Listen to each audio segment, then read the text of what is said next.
بسم اللہ الرحمن الرحیم۔ ہم تجوید اور اس کے قواعد کے حوالے سے پڑھ رہے ہیں۔ آج ہمارا سبق ہے را کے قاعدے کے حوالے سے۔ ہم نے اس سے پچھلے اسباق میں پڑھا تھا کہ را کے اوپر زبر یا پیش ہو را کو پر یعنی موٹا پڑھیں گے، زیر ہو تو باریک پڑھیں گے۔ اسی طریقے سے یہاں لکھا بھی ہے کہ جب را کے اوپر زبر پیش، دو زبر، دو پیش، کڑا زبر الٹا پیش آ جائے تو را کو موٹا یعنی پر پڑھیں گے، موٹا پڑھیں گے۔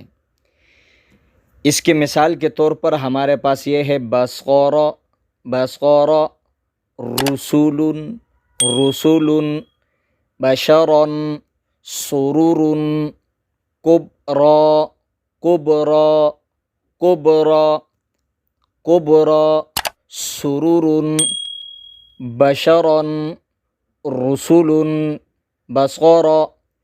اسی طریقے سے ہمارے پاس یہ بھی ہے کہ را ساکن ہو اور اس سے پہلے را ساکن ہو اور اس سے پہلے زبر یا پیش آ جائے تو را کو موٹا پڑھیں گے، جیسے ارسل، قریۃ، قرآنا، فرقانا، فرقانا۔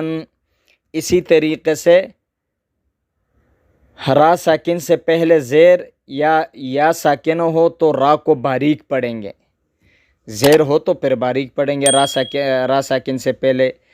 شرعۃ، فرعون، خیر، بصیر، یعنی را کے اوپر پیش ہو اور اس سے پہلے یا ساکن ہو پھر بھی را کو ہم باریک پڑھیں گے۔ را کے اوپر زبر زیر پیش ہو اور اس سے پہلے یا ساکن ہو را کو ہم باریک پڑھیں گے۔ اسی طریقے سے را ساکن سے پہلے زیر عارضی ہو تو را کو موٹا پڑھیں گے، ارجع، ارجع، ارجعی، ارجعو۔ اسی طریقے سے را ساکن سے پہلے زیر جدا کلمے میں ہو تو را کو را موٹی پڑھیں گے۔